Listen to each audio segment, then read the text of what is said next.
Hello, Key West. This is Louis Patron bringing you the Key West Lou Legal Hour this Friday from beautiful Key West.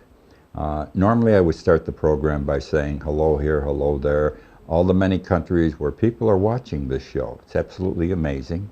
South America, Asia, Europe, Australia. But I want to make a point at the opening of the show today, so all I'm going to do is say this with regard to foreign countries. I have heard from Jackie this past week in Jakarta, Indonesia, from Roland in Papua New Guinea, from Anna in Novara, Italy, from Rita in Calitzdorp, South Africa. And they all ask the same question. Louis, what is going on in your country with all this garbage and upheaval we've had the past few weeks with regard to Congress and the House of Representatives? I sit back and I think, this is like, to me, what this all represented was Nero fiddled while Rome burned. Remember, Nero fiddled while Rome burned. And why was Rome burning? He burned it. He had it burned because he wanted to build a new and more glorious Rome. So he fiddled while it burned. Well, the Tea Party people, the far right, the extremists in the Republican Party, they want to build a new United States, a new type government. So they fiddled while we were burning, or were on the edge of burning. The war is over between the Republicans, the Democrats. The war is over in Congress for 6 whole weeks. Isn't that amazing? And then we're going to be back where we were before. Up to this point, I believe the Republicans shot themselves in the foot. The president looked good. I mean, he said, "You're not going to do this to me," and he hung hard. And the Democrats backed him 100%, which is probably the first time they've ever backed him 100%. Bad things, you think bad things happened in the last couple of weeks? It would have been worse had this thing gone on. Let me give you an example of what bad really could have been. How these, the Tea Party people are playing with people's lives. They're playing with possible violence. And what am I talking about? 45 million people in the United States, 45 million people in the United States are on food stamps. Whether you agree or disagree they should be on food stamps, whether you think they could find a job or not find a job, is immaterial. Congress has passed laws. These are the standards. These people qualify for food stamps. They need the food stamps to survive, to put food on the table or enough food on the table. Well, we had shutdowns in the government because we're not operating. And our government on October 11th, who's ever in charge of food stamps, sent a letter out to all the appropriate departments in every state in the union and said, do not issue credit cards for food stamps for the month of November. Because now they don't give stamps. You get a credit card that has an amount of money on it you can spend. Do not issue cards. Do you realize what this would have meant? 45 million people, just like that, either have no food or not enough food. You know what you're inviting when you do that? You're inviting protest. You're inviting demonstration. You're inviting riots in the street. Now, the guys in Washington, they don't need food stamps. They make $174,000 a year. They have all kinds of other business interests going. Half of them are millionaires. What do they care about people who need food stamps? All right? But let me tell you, comes violence in the street, bad stuff. It could happen in this country. I keep saying it because we get to the verge. We never go over the line, fortunately. I believe this. 6 weeks from now, we're going to have the same thing all over again. I know everybody's kissed and made up, and we're going to do good to avoid evil. The Republicans aren't going to give in.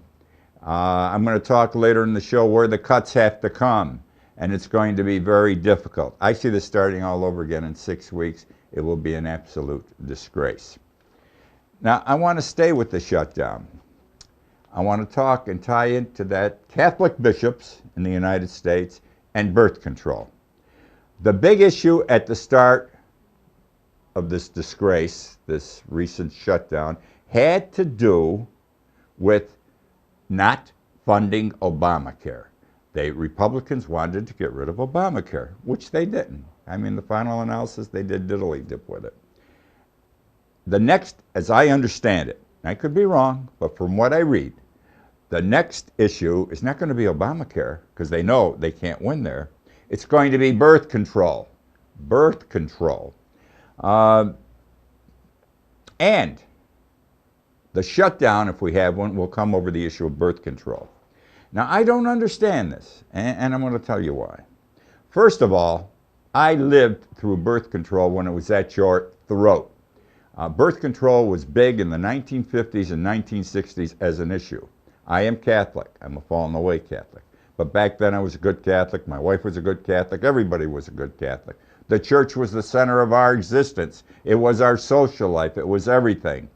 And people got married in the 50s and 60s. And all of a sudden, in 4 years, they got 4 kids. In 5 years, 5 kids. Because the church says, don't practice birth control. It's a mortal sin. You will go to hell. And everyone was a good Catholic at the time. But it became ridiculous. You can't keep having a child every year unless you give up sex, which doesn't make sense either, because that's a gift from God. Though you'll have priests tell you it's not for entertainment, it's strictly to propagate. Be that as it may, I saw many poor people, forget affluent people, poor people who couldn't afford. They lived day by day or week by week. And many of you listening to me understand what I'm saying. When you live financially day by day and week by week, they're up to their 5th or 6th, 7th child in some instances and can't afford it. But God said it must be this way, they were told. And that's why, listen to Lewis, the churches are empty today. This was the start. There were other issues that came up along the way, abortion, gays, and everything else. But this was the starting issue, the major issue that caused people to stop going to church. How could they go to church when they were full of mortal sin because they were practicing birth control? How can they sit and say, God, I love you, I'm sorry I sinned, but they got ashamed between themselves and God to go to church? The churches started getting empty. People don't go to church, Catholic Church, anymore. The churches are empty. The churches have closed down. They've consolidated. Catholic schools are probably 10 or 15% of what they used to be. Bad. And it all started with birth control. Now, let me tie into this thing. 3-4 weeks ago, Pope Francis, I'll tell you, this guy impresses me. I was against him when he got elected, but he is impressing me. He said, you know, we talk about gays, we talk about birth control, we talk about abortion, and I think the church has been too oppressive. That was the term he used, oppressive, in looking at these things. And he said, we got to take another look at it because it's keeping people away from church and has kept people away from church, away from the sacraments. And we're going to take another look. We've been too doctrinaire. And he gave some examples of how you could still be gay, you could still practice birth control, and not be a sinner. It depended how you interpreted the Bible. Anyhow, next comes the United States Conference of Bishops. I'm going to say something, it's going to offend a lot of Catholics, they're a bunch of whores. The United States Conference of Bishops, the president, the CEO, is Cardinal Donelty from New York City, Archbishop of New York. Big fat guy. In fact, they honored him last night. He was on TV this morning. He got honored at some big dinner in New York City. White tie, tails, the whole thing, because he's a great leader. And as a joke, they made out he's a big man, too. He's the head of the Conference of Bishops. And during this BS, as I'm going to call it, that's been going on the last couple of weeks in Washington, the Conference of Bishops of the United States wrote a letter to every member of the House of Representatives to stay firm, the Republican members of the House of Representatives, to stay firm in the shutdown. Stay with the shutdown. Keep the government shut down until the issue of abortion, birth control is taken care of also under Obamacare. We don't like the compromise. We want it completely out of availability under Obamacare. Can you imagine? The bishop said, do this. Hold up Obamacare until birth control is resolved the way we want it. Now, the Pope had talked a couple of weeks before, and he said, we got to look at it again. We're obsessed, too doctrinaire. Here's what happens. Whiz, there's a program called Whiz. Milk for babies, formula for babies. With the shutdown, Whiz stopped. Whiz stopped. No milk for babies. No formula for babies. But yet, Cardinal, he's a big fat man. He was eating breakfast, lunch, and dinner every day. Well, this shutdown cut off milk under the federal program for babies, formula for babies. I don't understand this. And I think if they go with the issue that they want to go with, birth control, the Congress, they're going to find out, because they want the Catholic vote. I think the Catholics are the biggest religious group in the United States. They are going to find out that Catholics don't support the bishops, most of them, on this issue. Stay with me. I shall return after this break.